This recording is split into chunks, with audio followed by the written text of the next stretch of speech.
that's Hydra securing their place in the final, and even though they've been losing a host of really expensive and unique ships, they are now guaranteed at least first place or second place, which means that they'll get 50 of the new unique ships, which makes this an all right business. Yes, I mean, they're doing fine. They got to be happy with that. It's interesting, actually, like Exodus isn't actually out. They're just down to the elimination bracket now. Yeah. They could actually meet Hydra again in the finals.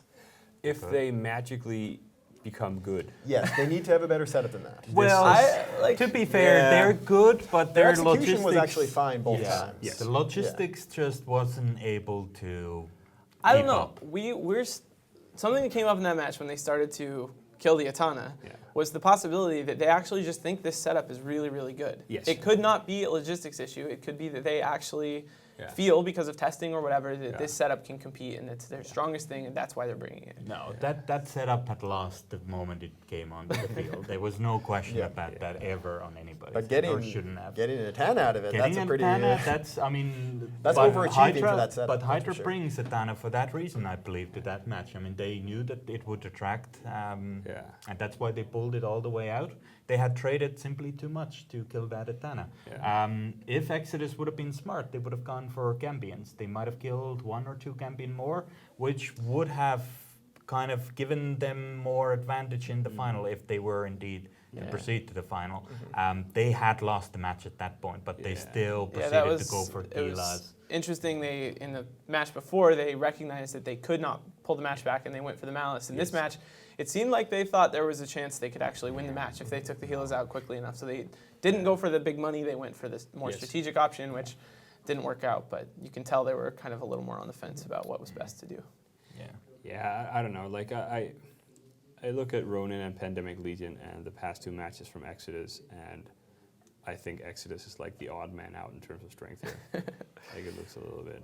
This has definitely been below what they've done the rest of the tournament, this setup. I mean, I'm a little bit surprised. It's possible that, again, that they just thought this really... Maybe they do have a bunch of setups in reserve, and once they kind of get past this setup, they'll actually be solid again and do well. Because they're going to be fighting the winner of PL and Ronin, and the winner of that will then go to the finals. Did they bring... I can't remember exactly what... I know Exodus did triple Dami, maybe some the first weekend, but what did they do last weekend in terms of setups? I don't remember them doing this. No, they didn't do this. They did at least 1 triple Dami last weekend as well. Okay. They really liked the Dami. Yeah. Did well with it. That's what I guess I'm wondering if they can do anything else. I can't remember, but... All right, let's in a few seconds, let's look at the prize ships because we keep talking about them. First, let me just give a quick shout out to Meltdown in London, which is an esports bar that has a ton of people watching EVE Online right now. Awesome. Thanks for coming out and thanks for watching the show. Have a few beers and enjoy. Anyway, so we do have these prize ships that we keep talking about. So let's get the graphics up and maybe Fozzie can go through. Yeah, so these are, I had a task for designing these things, which simply said design overpowered ships for the tournament, and so that's what I did. And there are 2 of them. The Kremerus is the frigate that'll give into the second place team. It's basically a covert ops that's also a assault frigate and also a stealth bomber.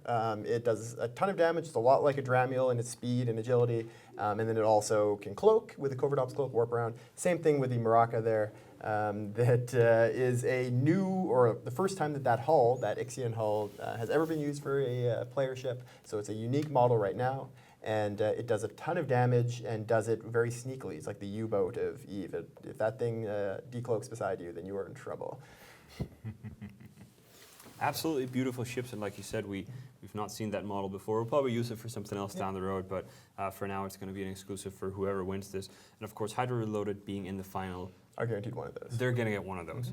So which ones is the Cruiser the strongest one right now? Yes. Yeah. The Cruiser is definitely, I think, going to be the more desired of them. The one cool advantage that the frigate has is that, like a stealth bomber, it doesn't have any delay for locking after decloaking. So if you want to catch someone really fast after you decloak, that's great. But it doesn't really do amazing damage, about the same as what you get from a Dramiel pirate faction frigate.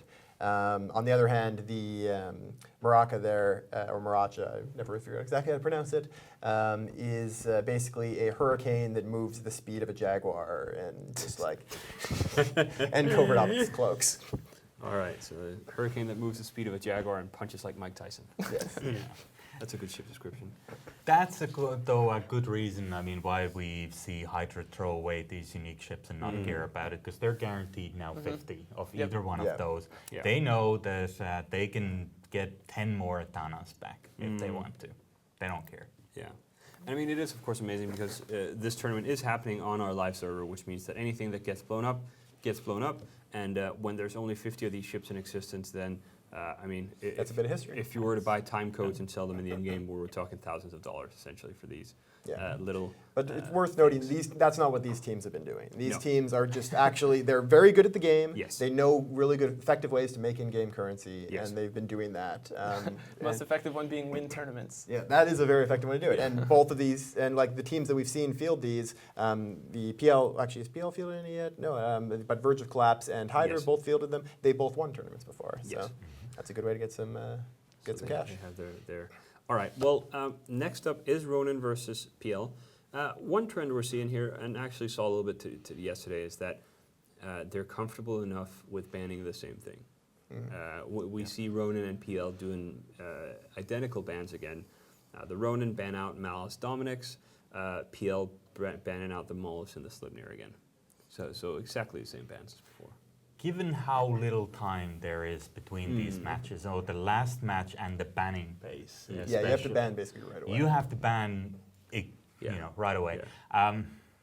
That's probably a trend we're going to see continue until the end of the day. Perhaps in the best out of fives, if somehow magically we see PL there again against Hydra, we might see more kind of reactive strategic banning. But for now, the teams that are in this stage of the 4 teams that are left, we're going to see this kind of decide a strategy, stick with it until the end, and hope that it sticks. Is there also kind of the risk that if you change your approach and ban something else, you're kind of giving away? Yeah. So you're saying we need to make this more efficient, so let's ban this, and then people are like, Yeah. Then again, against highly predictable teams, you can push them towards a certain setup, which we just saw Exodus do with Hydra. Unfortunately, Exodus was not able to bounce on that and get anything out of it except that camping kill. Exodus was successfully able to control which of Hydra's setups that can beat them was used to beat them. We want to lose to the Atana this time. Yeah.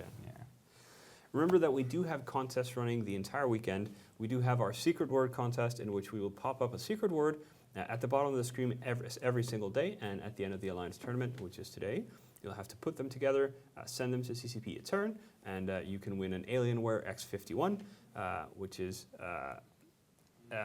XS actually. It's 51 times better than whatever their competitor is making.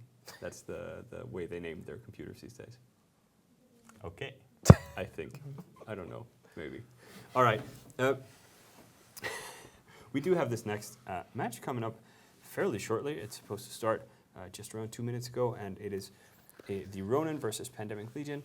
They're spending a few minutes just setting up, and they're just about good to go now. So let's get some predictions here, Rise. I think Pandemic Legion will probably win this one too.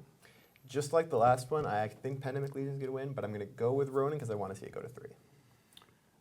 I'm going to go with Ronin because I think towards the end they realized how to execute better against that team. So I think they know now what needs to be done, and they're going to do it. I think PL is going to take this series 2-1, but I think Ronin are good enough to take one and even this out. I think the Ronin's going to win.